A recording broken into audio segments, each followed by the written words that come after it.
When I say the word ash, the first thing you might think of is the stuff that's left over after you burn something.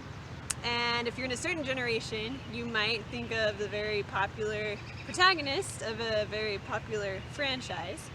But an ash is also a type of tree, and it's the tree behind me.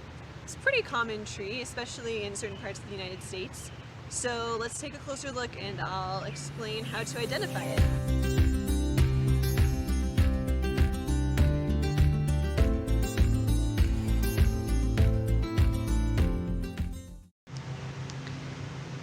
Leaves of ash trees are usually compound, and what that means is that there is a leaf divided into leaflets. So this whole stalk right here, this whole thing is the leaf, and it looks like 6 leaflets on this particular stalk. So this right here, this is not a leaf, it's a leaflet. And this is a specific type of compound leaf called a pinnately compound leaf. And that's a compound leaf where the leaflets are attached to different parts of the stalk, as opposed to a palmately compound leaf where all the leaflets are attached to the same place in the stalk. A lot of trees with pinnately compound leaves have what's called alternate branching, where the branches come off of different points from the older original branch, but ashes have opposite branching, meaning the 2 branches come off of the exact same point. So you can kind of see that right here. These 2 branches come off the exact same point.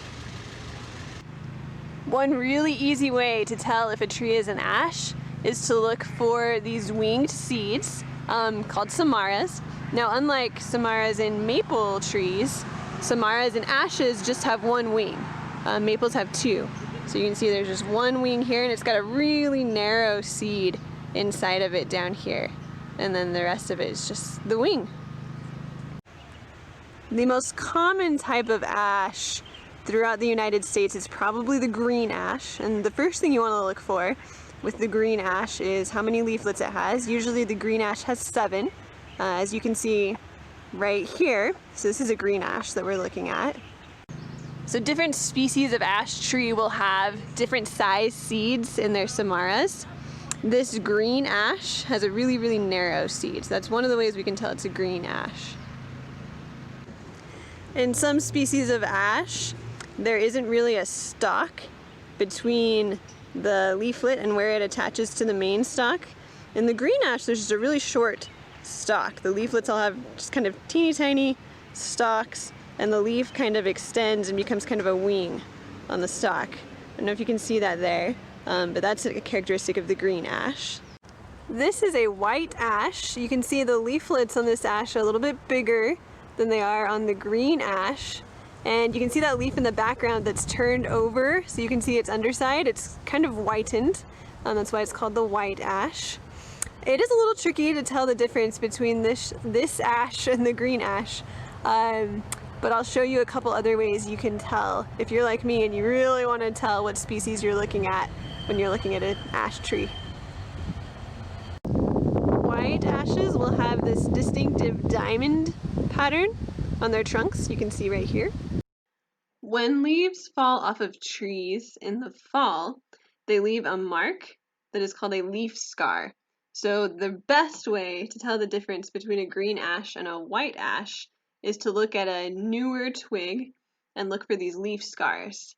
And you can see on the green ash, the top of the leaf scar is flat, but on the white ash, it's curved. So the leaf scar on the white ash looks kind of like a smiley face, and on the green ash, it looks kind of like a sideways D. This tree is a velvet ash, and it's pretty similar to the green ash, but it usually has 5 leaflets per stalk, and you can see that right here.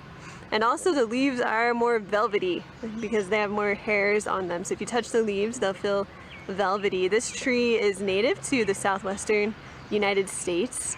I think it's also sometimes called the Arizona ash.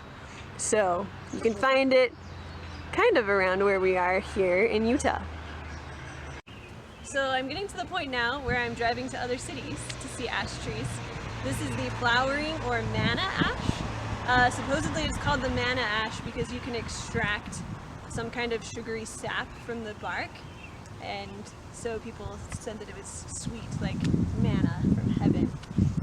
It comes from southern Europe, so it's a tree that's native to like Spain and Italy, which to me makes sense. It seems like a tree that you would find there.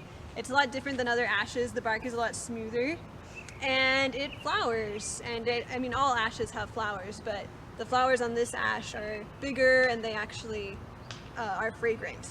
So we'll look at those, and we'll look a little bit more at this tree. So here's just a look at the Manna or flowering ash. It's a really pretty tree. We're a little bit past the prime for seeing flowers on this tree, but I can still smell them here, and hopefully you can see them. They're subtle compared to other like trees with flowers, but for an ash, these are really big flowers. And this tree is really rare in Utah. You're not very likely to see one unless you come up here to the University of Utah, where it's part of their tree tour. That's why it's labeled. Ash trees have very pliable wood, so it can be used to make things like bows. Apparently it's also often used in staircases. And pop culture reference, according to the internet, I didn't verify this with the books, Ron Weasley's original wand in Harry Potter was made of ash before it was broken by the Whomping Willow. Another thing to know about ashes is they are very susceptible to a type of beetle called the emerald ash borer. It's a really cool looking beetle actually, but it just decimates most ash trees. So before you plant an ash tree in your yard, you may want to be aware of that. I just want to mention a few other species of ash trees that you can find if you're in other parts of the United States. Here in Utah, you're most likely just going to find the green ash. In the eastern United States, there's a tree called the blue ash, and you can tell if something is a blue ash because the twigs will be square rather than round, so they'll have kind of like wings on them that make them square. There's also a tree called the black ash, where the leaflets don't have stalks, they're just kind of directly attached to the main stalk. And then if you live in southern Utah or in the southwestern part of the country, you might find a tree called the single leaf ash, which is one of the few ash trees that doesn't have compound leaves, it just has single leaves, but it will have other characteristics of ashes such as samaras, things like that.